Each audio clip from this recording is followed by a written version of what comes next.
We're here in the small town of Hindman in eastern Kentucky, where the situation following those floods is improving. Consider the fact that a few days ago, the water level from the river was pretty much at head height, but still the situation is desperate. And what we've experienced driving down the valley is utter devastation. Houses being ripped from their foundations. Just a couple of moments ago, a car was pulled from underneath the bridge where it had been washed by those ferocious floods, and a similar fate has been suffered actually by one of the fire engines of the department here. Who knows how long it will take to get this out, a truck that would have usually been used to help people in the most devastating situations in this flood, or at least be put in reserve, but now finds itself in an extremely compromising position. And this is a story that's being told pretty much across this county, which is a large area for these fire departments to cover, but one where people still find themselves without power, and many have lost,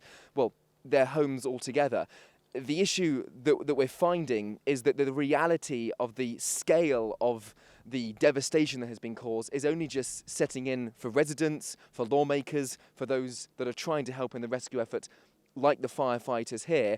And yet at the same time, it is these people who are attempting to help that have also suffered greatly as a result of these floods. What you're seeing here now are shots of actually folks from a different fire department that have had to come and assist and help and donate their equipment, because this specific building found itself flooded a few days ago, and its lines were cut, for example, and it was not able to facilitate in much of that evacuation process. It's something that has been at the centre of the minds of the fire chief here, Preston Hays, who I'm actually going to bring into shot. And you've been taking us through for much of the day what you guys have experienced, and also how you're trying to help people in the surrounding area. What are the main challenges that you're still facing? Some of the things, the main issue that we are facing right now is that we have no water. If there was a fire in our area right now, the water that we have on the truck is basically going to be it, other than the water that we can collect from the streams by using trash pumps and things to that nature. So the water supply is a big issue, and we're trying to get people supplied with drinking water, water to bath with, brush their teeth, just things like that. That's been the biggest problem, and our department is one of the drop-off points. We also have some recovery missions going on right now. There's been various different fire departments and organizations throughout, not just this state, but multiple states in our country, just coming out and taking care of everything that we're needing right now. Everybody's been more than helping and acceptable to come out and do what they need to do to get the community back where it needs to be. And the floods were a few days ago, and yet the danger still remains. There are fears of more rainfall to come.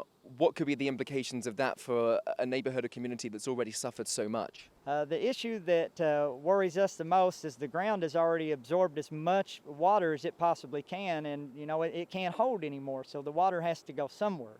And that somewhere it's going to jump the banks, go over the roadways, and there's a potential that water could rise a lot quicker this time than it did the last, and that poses an extreme hazard.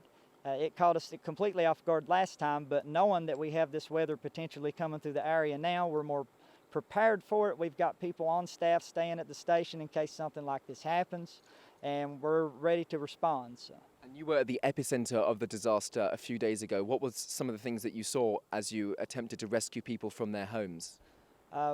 We really didn't realize the magnitude of what had happened. I just thought that maybe my area was badly hit, and then I went out to try to get fuel for a generator just for my own personal use, and I didn't travel half of a mile until I saw two people on the roof of their home.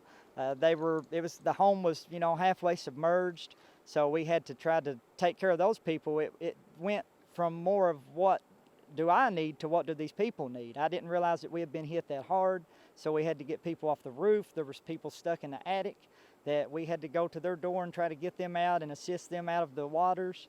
There was a home that had been picked up off the foundation and swept roughly 35 or 40 yards away from its original position, with a gentleman still trapped inside. That gentleman was debilitated and was having difficulty standing and holding up his own weight. And if he sat down, the water was already so far up that if he sat down, he yelled out to us, if he sat down, that he wasn't going to live. So we had to try to come up with something. Boats were on the way.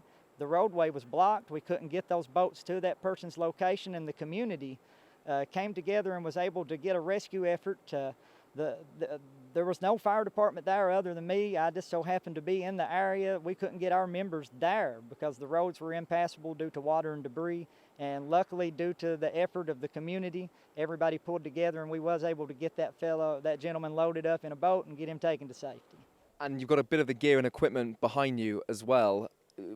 Is this kind of being laid out, having been soaked in the floods? What are you trying here in terms of putting it out in sort of your front garage area? We are in the process right now getting the bay cleaned out, all of the equipment that you see here. We've got that laid out right now for just assortment on things that we think will be able to be salvageable and things that's going to have to be discarded. There's early talks with FEMA at this point in time to try to determine what's going to happen in the long run with all of this stuff right now. We're not going to be able to use some of this stuff, and we have to do something with it until FEMA tells us what to do and how to dispose of it. So, we're just trying to get equipment in here. We're trying to get back on our feet, and hopefully we can do that as soon as possible. But you can tell there's an abundance of things here that we've lost. Well, thank you, and we'll let you get on with helping the people that need it most. And I'll just take you guys watching over to see some of this equipment here. The fact is that those that are in a position normally to try to help those that are most affected by this natural catastrophe, even themselves are in the midst of figuring out, well, how to help themselves. And that's the story that we're seeing across this county here, in a situation that, whilst is far better than it was at the peak of the floods, is still at risk of getting much, much worse and much more dangerous in the hours and the days to come. Benji Hire, CGTN in Eastern Kentucky.